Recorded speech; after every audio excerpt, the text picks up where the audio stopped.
तो भैया तारीख आ गई है। तारीख ये कि उत्तर प्रदेश में नेतृत्व परिवर्तन होगा। उसकी तारीख दिन दोनों तय कर दिए गए हैं।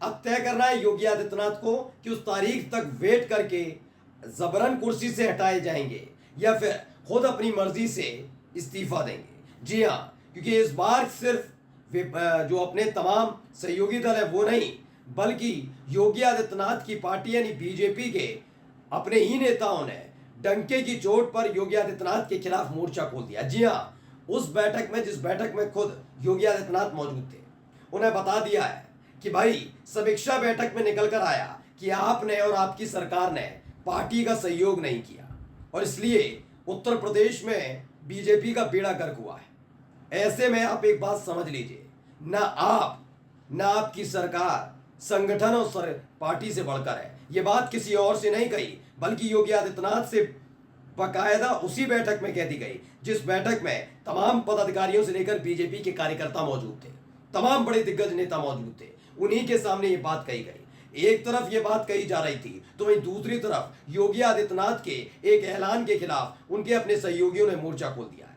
आज मैं एक खबर दिखाने जा रहा हूं। नमस्कार, मैं हूं प्राज्वल गौतम और आप देख रहे हैं न्यूज सर्किट।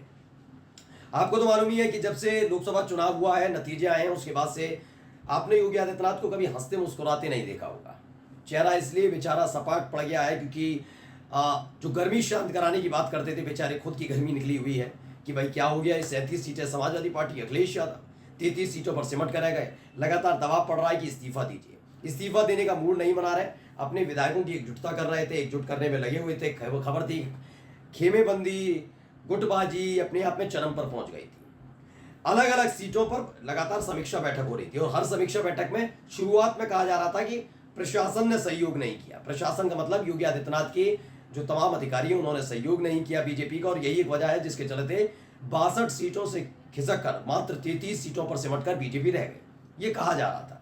चलिए, अब इन सब के बीच फिर आगे जब समीक्षा बैठक शुरू हुई तो बताया गया योगी आदित्यनाथ की वजह से ये सब कुछ हुआ और यही एक वजह है योगी आदित्यनाथ पर लगातार दबाव डाला जा रहा है कि भाई इस्तीफा दीजिए। ऐसे में एक कार्य समिति की बैठक बुलाई गई, प्रदेश कार्य समिति की बैठक थी कि आइए भैया बैठ के बात करते हैं। बड़े बड़े नेता पहुंचे, योगी आदित्यनाथ थे, दोनों डिप्टी सीएम थे, कई कैबिनेट मंत्री थे, तमाम लोग थे।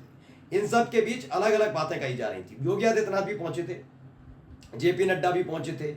जेपी नड्डा ने तो एक बयान ऐसा दे दिया कि एनडीए के तमाम सहयोगी नाराज हो गए। उन्होंने कह दिया कि केवल बीजेपी वो पार्टी है जो विचारधारा वाली पार्टी है, वरना जितनी भी रीजनल पार्टियां हैं हर एक राज्य में, इनकी कोई विचारधारा नहीं, कभी इधर कूदते कभी उधर कूदते। तो इसको लेकर नाराजगी हुई। योगी आदित्यनाथ आते हैं तो सिर्फ और सिर्फ अपनी कामयाबी गिना रहे थे। हर तरह की बात कर ली, 2014 देखिए, 2017 देखिए, 2019 देखिए, नगर निगम का चुनाव देखिए, इसका चुनाव देखिए, उपचुनाव देखिए, लेकिन 2024 का जिक्र नहीं किया। उसके बाद आए केशव प्रसाद मौर्य, और जब केशव प्रसाद मौर्य आए, उन्होंने जो बात कही उसके बाद पूरा का पूरा जो सभागार था वो सभागार तालियों से गूंज उठा। दरअसल मनीष पांडे हैं, उन्होंने क्या ट्वीट किया पहले पढ़कर बताता हूं। संगठन सरकार से बड़ा है, बड़ा था और बड़ा रहेगा।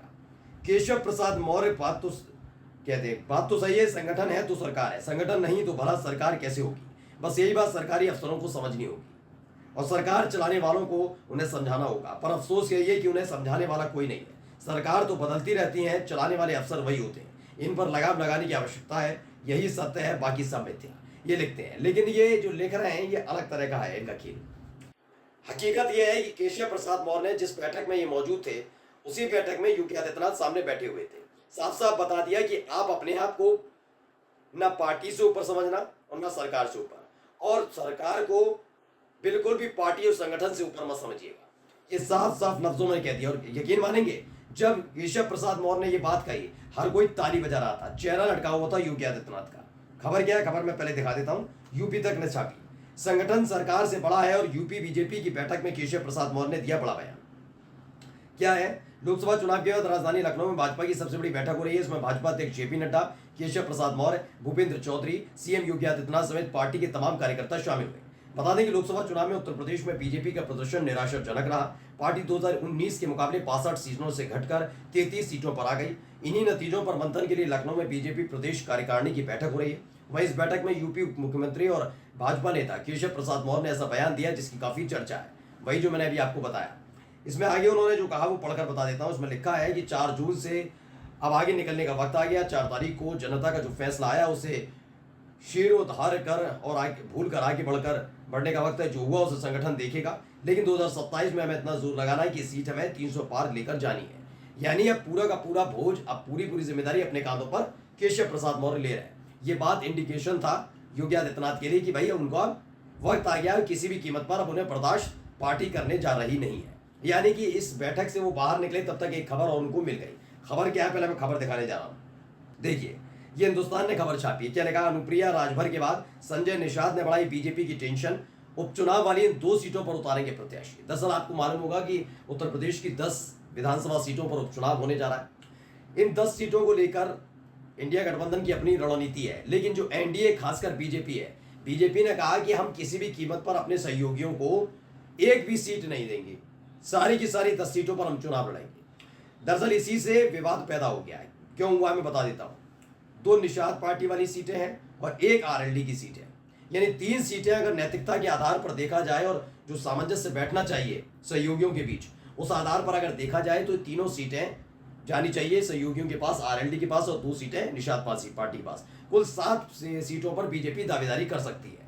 लेकिन जो हार का एक गम है योगी आदित्यनाथ का, वो 10 सीटों पर जीत दर्ज करके योगी आदित्यनाथ अपने आप को सर्वेसर्वा घोषित करना चाहते हैं। इसलिए वो कह रहे हैं मैं सहयोगियों को नहीं दूंगा, अकेले लड़ूंगा चुनाव। यानी 10 सीटों पर अकेले चुनाव लड़ने का संकेत पहले ही बीजेपी की तरफ से दे दिया गया है।